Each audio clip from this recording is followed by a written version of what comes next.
வணக்கம் viewers, welcome back. HMD 110 power பற்றி தாங்க பார்க்க போகிறோம்.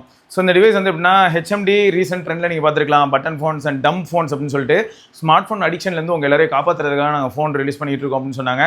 ஸோ அந்த வரிசையில் வந்து நல்ல பேட்டரி பேக்கப் இருக்கக்கூடிய ஒரு 2G ஃபோன் தான் இப்போ மார்க்கெட்டுக்கு அவங்க இன்ட்ரடியூஸ் பண்ணியிருக்காங்க. அது பேர் தான் 110 பவர். இந்த 110 பவர் அவங்க வெப்சைட்டில் தாங்க வாங்கினேன். 1699 வந்துச்சுன்னு வச்சுக்கோங்களேன். சரி, அந்த ப்ளூ கலர் கொஞ்சம் நல்லா இருக்கே, ஒரு மாதிரி வைப்ரண்ட்டாக இருக்கே அப்படின்னு சொல்லி அதான் சூஸ் பண்ணேன். இருந்தாலும் இந்த டிவைஸ் கிட்ட யூபிஐ மாதிரியான விஷயங்கள் எதுவுமே இல்லை. அது அவங்க வெப்சைட்லேயே பார்க்கும்போது இல்லை தான். ஆனால் ஒரு ஆசை, ஒருவேளை அந்த கப்ஸ் பே மாதிரி ஏதாவது இருக்குமோ, பின்னாடி வர ஒரு டம்மி கேமரா ஒன்று கொடுத்துருக்கானே, இதெல்லாம் வச்சு ஏதாவது பண்ணுவானா அப்படின்னு எதிர்பார்த்தேன். பட் அந்த மாதிரிலாம் எதுவும் இல்லைங்க. இதுக்கு முன்னாடி வந்து நம்ம என்ன பண்ணியிருப்போம்னா 105 110 4G அப்படின்னு சொல்லி ஒரு டிவைஸ் பார்த்துருப்போம்.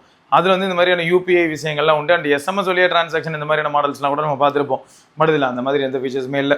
சரி, இதெல்லாம் ஒரு பக்கம் இருக்கும்போது நிஜமாவே இந்த டிவைஸ் எப்படி இருக்குது அண்ட் இது யாரையாவது வாங்கினா இப்போ ஒர்த்தாக இருக்குமா இருக்காதா அப்படிங்கிறத இப்போ நம்ம தொடர்ந்து பார்த்துடலாமா? பாக்ஸை கையில் எடுத்ததுமே ரொம்பவே குட்டியாக க்யூட்டாக இருந்ததுங்க. ஸோ அதில் எந்த டவுட்டும் இல்லை, அட்ராக்டிவாக இருந்ததுன்னு வைங்களேன் அதோட சைஸுக்கு. அண்ட் ஃப்ரண்ட்லேயே வந்து விஐ பற்றி எக்ஸ்க்ளூசிவ் ஆஃபர் இருக்குது அப்படின்னு போட்டிருந்தாங்க. அன்லிமிடெட் காலிங் பேக் வந்து 140 ருபீஸ்க்கு கிடைக்கும். அதுவும் ஒரு ஆனுவல் சேவிங் ஆஸ்பெக்ட்ஸில். ஸோ 1 இயர்க்கு அப்போ நம்ம 12 மந்த்ஸ்க்கு ரீசார்ஜ் பண்ணலாம் போல் இந்த ஃபோன் யூஸ் பண்ணுறதா இருந்தால். நான் கூட இப்போ பிஎஸ்என்லேருந்து விஐ போயிடலாமான்னு பார்க்குறேங்க. ஸோ 110 பவர் டியூயல் சிம் அப்படிங்கிறத மென்ஷன் பண்ணியிருக்காங்களா. ரீப்ளேஸ்மெண்ட் கேரண்டீட் 1 இயர்க்குள்ளார ஏதாவது பிரச்சனைனா அப்படிங்கிறதும் போட்டிருக்காங்களா. அண்ட் இந்த சைடில் பார்த்தீங்கன்னா உங்களுக்கு வந்து கால் ரெக்கார்டிங் ஆப்ஷன் இருக்குது. லாங் லாஸ்டிங் பேட்டரி லைஃப், ஏன்னா 1750 mAh பேட்டரி அப்படின்னு போட்டிருந்தாங்க. அண்ட் பேக்கில் பார்த்தீங்கன்னா MP3 player, wireless and wired FM radio, voice assistant இருக்குது. அப்புறம் 2 இன்ச்சுக்கு டிஸ்பிளே இருக்குது. 2G தான். மைக்ரோ SD சப்போர்ட் இருக்குது. 32GB வரைக்கும் போடலாம். 3.5mm ஜாக் இருக்குது. ஸ்னேக் கேம் இருக்குது. ஸோ இதெல்லாம் தான் அவங்க ஹைலைட்டாக போட்டிருந்தாங்க. அண்ட் இதை ஓப்பன் பண்ணிங்கன்னு வைங்க, ஒரு சிம்பிளான மினிமல் பேக்கேஜிங் தான்.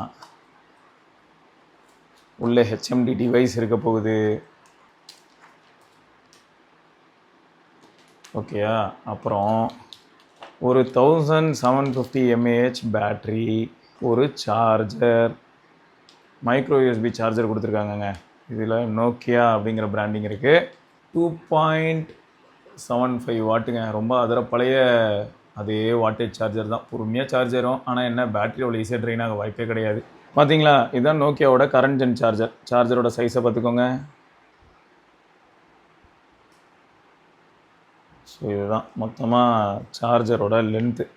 இந்த லென்த் இருக்குங்க சார்ஜரோட லென்த். ஆனால் இது பழைய நோக்கியா சார்ஜர் சைஸ் பார்த்துருக்கீங்களா பாவிகளா. இந்த குட்டி பின் சார்ஜரே பார்த்தீங்கன்னா 5 வோல்ட் 350 mAh வரைக்கும் போதுங்க. சரி, ஓகே, ரிவர்ஸில் போயிட்டுருக்கானுங்க இவனுங்க. ரொம்ப பவர் எஃபிஷியன்ட்டுன்னு சொல்லி மனசை திருத்திக்க வேண்டியதான். இதோட லென்த்தை வந்து பொறுங்க, அதை இன்னும் நான் பெட்டரான முறையில் காட்டுறேன், பார்த்துக்கோங்க மக்களே. இப்படி இவ்வளோ லென்த்தியாக சார்ஜர் கொடுத்துட்டு இருந்த நீங்கள் இப்போ என்னடானா மனசாட்சியே இல்லாமல், ஏன் இப்போது ஒரு பட்டன் ஃபோனுக்கு வந்து இவ்வளோ லென்த்தியாக சார்ஜர் கொடுத்தா குடி முழிகிருமா? கொடுத்தா என்ன கெட்டு போக போகிறீங்க? ஸ்கிப்பிங் ரோப் மாதிரி ஒரு காலத்தில் கொடுத்துட்டு இருந்திருக்கீங்க. எவ்வளோ கம்ஃபர்டபுளாக இருக்கும் தெரியுமா? ரைட்டு. ஸோ ஃபோனோட பேக் டோரை ஓப்பன் பண்ணால் உள்ளே ஆல்ரெடி சிம் கார்டும் மெமரி கார்டையும் நான் இன்சர்ட் பண்ணி வச்சுருக்கேன். ஓகே. ஸோ பில்டு குவாலிட்டி ஓகேன்னு சொல்கிற அளவுக்கு தான் இருக்குது. பழைய நோக்கியா ஃபோன்ஸ் அளவுக்குலாம் பில்டு குவாலிட்டி தரமாலாம் இல்லை. இதோட டிசைன் லாங்குவேஜ் பார்க்கும்போது ஃபோன் கொஞ்சம் பெருசாக இருக்கிறது என்னமோ உண்மை தான். 1100 பக்கத்தில் வச்சு அப்படி இருக்கு பாருங்க. இவெல்லாம் தரமான சம்பவம் 1100லாம். இங்கே பார்த்தீங்களா, இதெல்லாம் கூட தான் ரகட் ஃபோன்ஸு. சரி, அதெல்லாம் ஒரு காலம். ஸோ அப்படி இருக்கும்போது இதோட பில்டு வந்து ஓகே. ஆனால் நோக்கியாவில் 1616ன்னு ஒரு மாடல் இருக்குங்க. அதை போய் செக் பண்ணி பாருங்கள். 1616 அதை செக் பண்ணி பாருங்கள். ஓகே. ஸோ ஃபோனோட சைடில் இந்த கிரிப்புக்காக கொடுத்துருக்குற அந்த டிசைன் நல்லாயிருக்கு. கண்டிப்பாக கையை விட்டு இந்த ஃபோன் வலுவறதுக்கு வாய்ப்பே இல்லை. அந்த ஆல்ரெடி ரொம்ப லைட் வெயிட்டான டிவைஸ் தானே இதெல்லாம், கம்ப்ளீட் பிளாஸ்டிக்கு. பாட்டமில் வந்து உங்களுக்கு micro USB port for charging, 3.5mm jack, lanyard அது மாட்டுறதுக்கு ஒரு பாயிண்ட் கொடுத்துருக்காங்க, கழுத்துலேயே தொங்க விட்டு சுற்றுறதுக்காக. When Nokia joins hand with ரியல்மியாவ். எப்படி மாட்டியாச்சா? ஆனால் இல்லை ட்விஸ்ட் என்னன்னா, அதோட அமைப்பு அந்த அளவுக்கு ரொம்ப சூப்பராலாம் இல்லைங்க. நான் கொஞ்சம் வித்தியாசமாக தான் மாட்டியிருக்கேன். ஆனால் ரொம்ப பர்ஃபெக்டாக இருக்குமான்னு எனக்கு தெரில. சரி, டிவைஸோட ஃப்ரண்ட்டில் பார்த்தீங்கன்னா ஸ்பீக்கர் ப்ளஸ் இயர்பீஸ், டாப்பில் ஒன்றும் இல்லை. அண்ட் லெஃப்ட் ரைட்லேயும் நீங்கள் எதுவும் பார்க்க போகிறதில்ல. பின்னாடி ஒரு பேசிக் கேமரா, ஒரு விஜே கேமரா இருக்குது. அப்புறம் ஒரு ஃப்ளாஷ் இருக்குது. நான் கூட யூபிஐ இருக்கும்னு நினச்சேன், ஆனால் எதுவும் கிடையாது. ஹெச்எம்டி, கீழே வந்து மேக்கர்ஸ் ஆஃப் நோக்கியா ஃபோன்ஸ் அப்படின்ற இன்ஃபர்மேஷன் நீங்கள் பார்க்கலாங்க. ஸோ மற்றபடி வேறு எந்த விதமான இன்ஃபர்மேஷனும் இருக்காது. இந்த பேட்டரியை ரிமூவ் பண்ணுறதே ஒரு டைப்பாக தான் இருக்குதுன்னு வச்சுக்கோங்களேன். நகத்தை வச்சு தள்ளணும். ஸோ கம்ஃபர்டபுளாக இல்லைன்னா பேக் டோர் வச்சு தள்ளிக்க வேண்டியதான் இந்த மாதிரி. ஓகே, ஸோ இங்கே நீங்கள் பார்த்தீங்கன்னா உங்களுக்கு IMEI model made in India அப்படிங்கிற டீட்டெயில்ஸ்லாம் பார்க்க முடியுது. கீழே என்னடான்னு பார்த்தா ஃபின்லாண்டுன்னு போட்டிருக்குங்க. சுவிட்ச் ஆன் பண்ணால் முன்னே ஞாபகம் இருக்கா, ஹெச்எம்டின்னு சவுண்ட் வந்துட்டு இருந்தது. டன் டன் டன் ஏதோ ஒரு வித்தியாசமாக ஹெச்எம்டி அப்படிங்கிறதுக்கு. சரி, நோக்கியா டேஸ்ன்னு வெல்கம் நோட் வச்சது நான் தாங்க. மற்றபடி ஃபோன் வந்து ரெஸ்பான்சிவாக இருக்கா அப்படின்னு கேட்டிங்கன்னா, இப்போ மெனு போகிறேன்னா இங்கெல்லாம் நல்லா தாங்க இருக்குது. இதிலெல்லாம் எந்த விதமான பிரச்சனையும் நான் ஃபேஸ் பண்ணல. ஆனால் ஒரு பேசிக் ஃபோன் யூஸ் பண்ணுற எனக்கு, இதுக்கு முன்னாடி எவ்வளோ தடவை பேசிக் ஃபோன்ஸ் யூஸ் பண்ணியிருப்பேன். ஸோ அதை யூஸ் பண்ண எனக்கு ஒரு சில விஷயங்கள் ரொம்பவே மிஸ் ஆகிற மாதிரி ஃபீல் ஆச்சுங்க. ஃபஸ்ட்டு இந்த பக்கம் இதோ மெசேஜில் போய்ட்டு டைப் பண்ணுறதுக்குள்ளே நான் பட்ட பாடு இருக்குது பாருங்கள். ஏன்னா இன்புட் பாருங்களேன், input method multitap ABC, caps ABC, small ABC, numeric, multitap Hindi, Bengali, Gujarati, Marathi, Telugu, Tamil, Malayalam, Punjabi, Kannada, insert symbol இதெல்லாம் தான் இருக்குது. ஸோ அப்போ எல்லாமே மல்டி டாப்பில் தான் இருக்கே தவிர T9 அப்படிங்கிற ஆப்ஷனே இல்லைங்க. இங்கிலீஷ் இன்புட்ஸ்க்கு கூட பார்த்தீங்கன்னா உங்களுக்கு டிக்ஷனரி மோடு கிடையாது. அப்போ நான் எப்படி திரும்ப டைப் பண்ணணும்? ஹே தேர் அப்படின்னா இப்படி தான் டைப் பண்ணணும். ஐயோ ராமா, ஹே தேர் எப்படி இருக்குது பார்த்தீங்களா? இதே விஷயத்த நான் இப்போ ஒரு பழைய நோக்கியா ஃபோனில் டைப் பண்ண எப்படி தெரியுமா இருக்கும்? இங்கே பாருங்க, இதுதான் நோக்கியாவோட 6700Sங்க. ஸோ இதில் நான் வந்து உள்ள மெசேஜிங்க்கு போகிறேன். ஸோ மேலே டிஃபால்ட்டாக பார்த்தீங்கன்னா உங்களுக்கு அந்த டிக்ஷனரி சிம்பிள் வந்துடும், ஆட்டோ ப்ரெடிக்ஷன் இருக்குது. ஸோ இங்கே பாருங்கள், ஹே தேர் அப்படின்னு நான் டைப் பண்ணேன். இவ்வளோதான், ஹே, இவ்வளோதாங்க. எவ்வளோ குயிக்காக இருந்தது பார்த்தீங்களா? இப்படிலாம் யூஸ் பண்ணி பழகினேன். எங்களுக்கு டார்ச்சராக இருக்குது நிஜமாவே. அது பயங்கரமான ஒரு டம் ஃபோன். எமர்ஜென்சிக்கு எஸ்எம்எஸ் அனுப்புனா கூட நான் உட்காந்து மணிக்கணக்காக டைப் பண்ணும் போல இருக்குது. மொத்தம் இதுதாங்க ஹோம் ஸ்க்ரீனு. அப்படியே மெனுவுக்கு போனோம்னா ஃபஸ்ட்டு கால், அடுத்து கான்டாக்ட்ஸ், அதுக்கப்புறம் வந்து ஃபோட்டோஸ், அப்புறம் music, message, FM radio, clock, அதான் அலாம்லாம் வைக்கிறதுக்கு, அப்புறம் camera, snake game, calculator, voice recorder, video playback, calendar, torch light, settings, அப்புறம் சிம் கார்டு நம்ம என்ன போடுறோமோ அந்த options, and file manager. So இதெல்லாம் தான். இப்போ ஃபைல் மேனேஜர் உள்ளே போனால் நம்ம memory card as well as phone memory பார்க்கலாம். அதில் வந்து டீட்டெயில்ஸ் கொடுத்தா பாருங்க, டோட்டல் சைஸு ஃப்ரீ மெமரி பாருங்கள் 32 KB போல் இருக்குது. பாவிகளா, மேலே போய்ட்டு இதில் கொடுத்தோன்னா நமக்கு 2 GB மெமரி கார்டு ஏதோ இன்செர்ட் பண்ணியிருந்தோம். Yes, okay. அப்படியே செட்டிங்ஸ் போனோன்னு வைங்களேன், அதில் ஒரு சில பேசிக் ஆப்ஷன்ஸ் பார்க்கலாங்க. Phone talker, dual SIM settings, tone settings. Tone எவ்வளோ லவுடாக இருக்கும் அப்படின்னு பார்த்தீங்கன்னா, ரிங் டோன் நோக்கியா,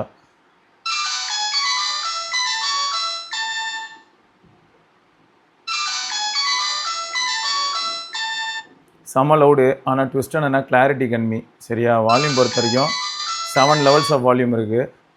அப்புறம் வைப்ரேஷன் அலர்ட் வேணாலும் வைக்கலாம். நான் பேக்லைட் குறைக்கிறேன். பேக்லைட் ரொம்ப பிரைட்டாக இருக்கிற மாதிரி இருக்கு இல்லையா? அப்படியே செட்டிங்ஸ் வந்துட்டு டிஸ்பிளே செட்டிங்ஸ் வந்து பேக்லைட் இன்டென்சிட்டி 3 வைப்போம். இப்போ டெக்ஸ்ட்லாம் நல்லா ரீட் பண்ண முடியுதில்ல. ஸோ பேக்லைட் டைம் அவுட் 10 secondsல இருக்குது. ஸ்டாண்ட் பை ஸ்க்ரீன், அதான் இந்த ஸ்க்ரீன் சேவர் கிளாக் மாதிரி வரும் இல்லையா, அதுதான் அது. நோட்டிஃபிகேஷன்ஸ் ஆனு. வால்பேப்பர் நம்ம வேணால் மாற்றிக்கலாம். டிஃபால்ட்டு ஃபோட்டோஸில் போய் நம்ம வேணால் வேறு எதாவது மாற்றிக்கலாம்.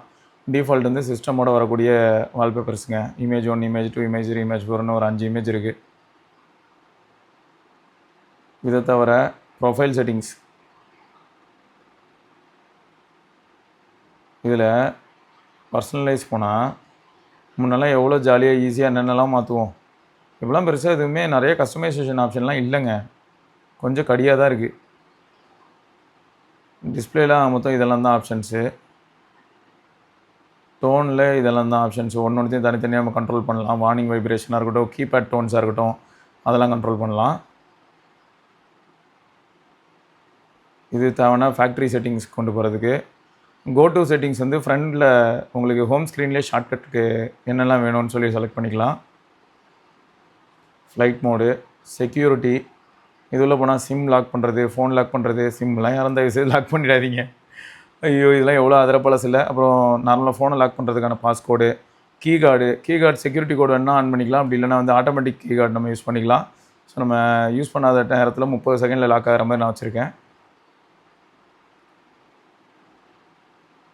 ஓகேயா. லாங்குவேஜில் உங்களுக்கு வந்து தமிழ் இருக்குது. ஸோ இந்தியாவில் உள்ள பரவலாக கொஞ்சம் மெஜாரிட்டி லாங்குவேஜஸ்லாம் இருக்குது. நெட்வொர்க் செட்டிங்ஸில் ஒன்றும் நம்ம பெருசாக பண்ண போகிறது இல்லைன்னு வச்சுக்கோங்களேன். இருக்கிறதே 2G, அதில் என்னத்தை நம்ம மாற்றுறது? ஏன்னா 2G ஃபோனுங்க, அவ்வளோதான் இதுக்கிட்ட நம்ம எதிர்பார்க்க முடியும். *#0000#, இவ்வளோதான் இந்த டிவைஸோட டீட்டெயில்ஸ். கண்டிப்பாக ஒரு சிலருக்கு இந்த இயர்பீஸே தான் ஸ்பீக்கர் அப்படின்னும்போது அது எவ்வளோ லவுடாக இருக்குன்றதில் ஒரு க்யூரியாசிட்டி இருக்கும். பாருங்கள், இது நம்ம பரத் போட்ட பாட்டு. இதெல்லாம்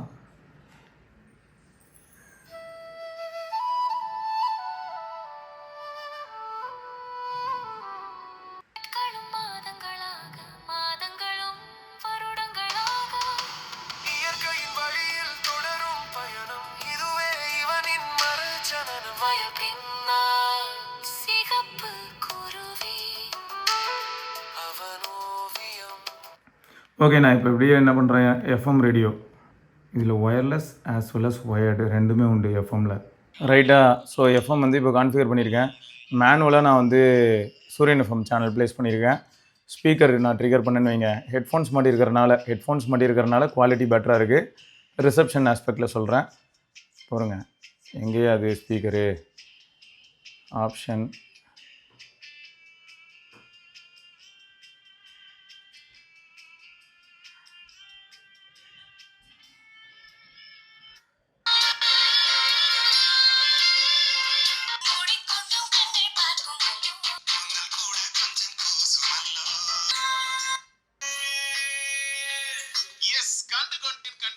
அந்த படத்தை பத்தி தான் இன்னைக்கு கல்ட் கிளாசிக்ல வந்து நம்ம பேச போறோம். ராஜீவ் மேனன் அவரோட டைரக்ஷன்ல, ஏஆர் ரஹ்மான் சார் அவரோட மியூசிக்ல, அஜித், அதுக்கப்புறம் மம்முட்டி, தபு, ஐஸ்வர்யா ராய் இவங்க எல்லாரும் சேர்ந்து நடிச்ச அந்த படத்தை பத்தி தான் நிறைய இன்ட்ரெஸ்டிங்கான விஷயங்கள் இருக்கு இந்த படத்தை பத்தி பேசுறதுக்கு. அண்ட் அந்த படத்தோட பாட்டு, டைரக்ஷன், ஆக்டிங் எல்லாமே வேற லெவல்ல இருக்கும். எல்லாத்த பத்தியும் அக்கு வேற ஆணி வேற பிரிச்சு நிறைய விஷயங்கள் எடுத்து வச்சிருக்கேன். ஒன்னொன்னா பேசலாம், தொடர்ந்து கேளுங்க. மிர்ச்சி, இது செம்ம ஹாட் மச்சி.